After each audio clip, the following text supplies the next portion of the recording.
ഈശോയിൽ പ്രിയപ്പെട്ടവരെ, നിങ്ങൾക്കെല്ലാവർക്കും നന്മയുണ്ടാകട്ടെ. ഇന്നത്തെ വീഡിയോയിൽ കൂടി ഞാൻ പങ്കുവയ്ക്കാൻ ഉദ്ദേശിക്കുന്നത് നമ്മുടെ കടബാധ്യതകൾ മാറുവാനും സമ്പത്തും സമൃദ്ധിയും ധാരാളം ഉണ്ടാകുവാനും നമ്മളെ സഹായിക്കുന്ന കുറച്ച് ബൈബിൾ വാക്യങ്ങൾ നിങ്ങളുമായി ഷെയർ ചെയ്യാമെന്നുള്ളതാണ്. ബൈബിളിൽ തന്നെ ഒരുപാട് അഫർമേഷൻസ് സമ്പത്തും സമൃദ്ധിയും കിട്ടുന്നതിന് വേണ്ടി ദൈവം നമുക്കായി നൽകിയിട്ടുണ്ട്. ഈ ഒരു വീഡിയോയിൽ കൂടി 5 വാക്യങ്ങൾ മാത്രമാണ് ഞാൻ നിങ്ങളുമായി ഷെയർ ചെയ്യുന്നത്. ഇതിനു മുൻപ് ഒരു വീഡിയോ ഇതിൻ്റെ ഫസ്റ്റ് പാർട്ടായിട്ട് അപ്ലോഡ് ചെയ്തിട്ടുണ്ട്. അത് കണ്ടിട്ടില്ലാത്തവർ അതുകൂടി കാണുക. ഇതിലെല്ലാം പറയുന്നത് നമുക്ക് സമ്പത്തും സമൃദ്ധിയും ഉണ്ടാകുന്നതിന് വേണ്ടിയുള്ള ബൈബിൾ അഫർമേഷൻസ് ആണ്. നമുക്ക് പഠിക്കാൻ എളുപ്പമുള്ളതും നമ്മുടെ അവസ്ഥയുമായി ഏറ്റവും ചേർന്ന് പോകുന്നു എന്ന് നിങ്ങൾക്ക് തോന്നുന്നതുമായ എല്ലാ വാക്യങ്ങളും ദിവസേന നിങ്ങൾക്ക് ഉപയോഗിക്കാം. എല്ലാം പ്രാർത്ഥിക്കണമെന്ന് തോന്നുന്നവർക്ക് ഈ പറയുന്ന വാക്യങ്ങളെല്ലാം ഒന്നിച്ചെഴുതി വെച്ച് ദിവസേന നോക്കി വായിക്കുകയോ എഴുതുകയോ ഒക്കെ ചെയ്യാം. അപ്പോൾ നമുക്ക് സമ്പത്തും സമൃദ്ധിയും ഉണ്ടാകുന്നതിന് വേണ്ടി സ്ഥിരമായി ഉപയോഗിക്കേണ്ട വാക്യങ്ങൾ ഏതൊക്കെയാണെന്ന് നോക്കാം. നിയമാവർത്തനം 15-ാം അധ്യായം 6-ാം വാക്യം: നിങ്ങളുടെ ദൈവമായ കർത്താവ് തൻ്റെ വാഗ്ദാനം അനുസരിച്ച് നിങ്ങളെ അനുഗ്രഹിക്കും. നിങ്ങൾ അനേകം ജനതകൾക്ക് കടം കൊടുക്കും. നിങ്ങൾ ഒന്നും കടം വാങ്ങുകയില്ല. നിങ്ങൾ അനേകം ജനതകളെ ഭരിക്കും. നിങ്ങളെ ആരും ഭരിക്കുകയില്ല. നിയമാവർത്തനം 28-ാം അധ്യായം 6 മുതൽ 9 വരെയുള്ള വാക്യങ്ങൾ: സകല പ്രവൃത്തികളിലും നീ അനുഗ്രഹീതനായിരിക്കും. നിനക്കെതിരെ വരുന്ന ശത്രുക്കളെ നിന്റെ മുൻപിൽ വെച്ച് കർത്താവ് തോൽപ്പിക്കും. നിനക്കെതിരായി അവർ ഒരു വഴിയിലൂടെ വരും, 7 വഴിയിലൂടെ പലായനം ചെയ്യും. നിന്റെ കളപ്പുരകളിലും നിന്റെ പ്രയത്നങ്ങളിലും കർത്താവ് അനുഗ്രഹം വർഷിക്കും. നിന്റെ ദൈവമായ കർത്താവ് നിനക്ക് തരുന്ന ദേശത്ത് അവിടുന്ന് നിന്നെ അനുഗ്രഹിക്കും. അവിടുത്തെ കൽപ്പനകൾ പാലിച്ച് അവിടുത്തെ മാർഗത്തിൽ ചരിച്ചാൽ കർത്താവ് നിന്നോട് ശപഥം ചെയ്തിട്ടുള്ളതുപോലെ നിന്നെ തൻ്റെ വിശുദ്ധ ജനമായി ഉയർത്തും. നിയമാവർത്തനം 28-ാം അധ്യായം 11-ാം വാക്യം: നിനക്ക് നൽകുമെന്ന് നിന്റെ പിതാക്കന്മാരുടെ ശപഥം ചെയ്തിട്ടുള്ള ദേശത്ത് കർത്താവ് ധാരാളം മക്കളെയും കന്നുകാലികളെയും നിനക്ക് തരും. സമൃദ്ധമായ വിളവ് നൽകി അവിടുന്ന് നിന്നെ സമ്പന്നനാക്കും. നിയമാവർത്തനം 28-ാം അധ്യായം 12-ാം വാക്യം: കർത്താവ് തൻ്റെ വിശിഷ്ട ഭണ്ഡാരമായ ആകാശം തുറന്ന് നിന്റെ ദേശത്ത് തക്ക സമയത്ത് മഴ പെയ്യിച്ച് നിന്റെ എല്ലാ പ്രയത്നങ്ങളെയും അനുഗ്രഹിക്കും. അനേകം ജനതകൾക്ക് നീ കടം കൊടുക്കും. നിനക്ക് കടം വാങ്ങേണ്ടി വരികയില്ല.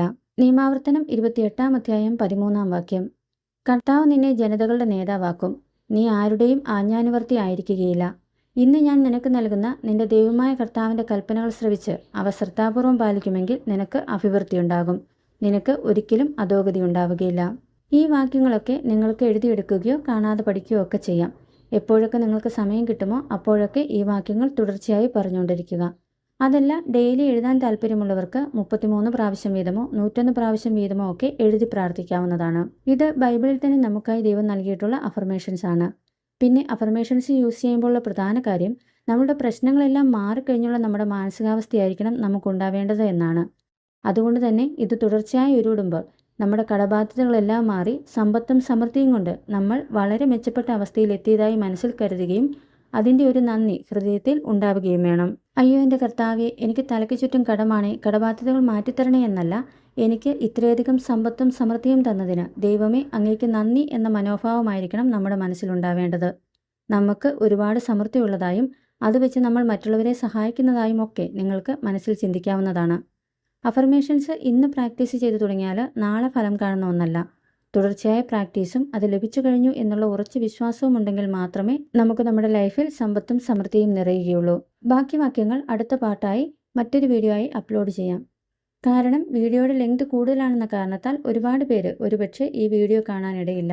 എല്ലാവരെയും ദൈവം സമർത്ഥമായി അനുഗ്രഹിക്കണം എന്നാണ് എൻ്റെ ആഗ്രഹം. അതുകൊണ്ട് നിങ്ങൾ ഈ വീഡിയോ കാണുമ്പോൾ നിങ്ങളോടൊപ്പം വളരണമെന്ന് നിങ്ങൾ ആഗ്രഹിക്കുന്ന മറ്റൊരാൾക്ക് കൂടി ഈ വീഡിയോ അയച്ചു കൊടുക്കണം. കാരണം ഈശോ തന്നെ പറഞ്ഞിട്ടുണ്ട്, 2 ഉടുപ്പുള്ളവൻ 1 ഇല്ലാത്തവന് കൊടുക്കട്ടെ എന്ന്. അതുവഴി ഈ ലോകത്തിൽ മാത്രമല്ല സ്വർഗ്ഗലോകത്തും നമ്മൾ നിക്ഷേപം കരുതി വെക്കുവാണ്. നമ്മുടെ കടങ്ങളൊക്കെ മാറ്റി സമ്പത്തും സമൃദ്ധിയും തന്ന് ദൈവം നമ്മളെ അനുഗ്രഹിച്ചു കഴിഞ്ഞു എന്ന് പൂർണ്ണമായി വിശ്വസിക്കുക. അങ്ങനെ വിശ്വസിക്കുന്നവർ കമന്റ് ബോക്സിൽ ഇങ്ങനെ എഴുതുക: എനിക്ക് ഇത്രയധികം സമ്പത്തും സമൃദ്ധിയും തന്നതിന് ദൈവമേ അങ്ങേക്ക് നന്ദി. എന്തിനു വേണ്ടിയാണോ നിങ്ങൾ പരിഹാരം ആഗ്രഹിക്കുന്നത് അതും കൂടി കമന്റ് ബോക്സിൽ എഴുതുക. അതിനുവേണ്ടിയുള്ള അഫർമേഷൻസ് മറ്റൊരു വീഡിയോയിൽ കൂടി ഷെയർ ചെയ്യുന്നതായിരിക്കും. ഈ വീഡിയോയുടെ സെക്കൻഡ് പാർട്ട് മിസ്സാവാതെ കാണാൻ വേണ്ടിയിട്ട് ചാനൽ ഒന്ന് സബ്സ്ക്രൈബ് ചെയ്ത് വെക്കാനും നോട്ടിഫിക്കേഷൻ ഇനേബിൾ ചെയ്ത് വെക്കാനും മറക്കരുത്. ഈ വീഡിയോ കാണുന്ന എല്ലാവരെയും സമർത്ഥമായി അനുഗ്രഹിക്കുന്നതിന് എൻ്റെ നല്ല ദൈവമേ അങ്ങേക്ക് 1000 നന്ദി.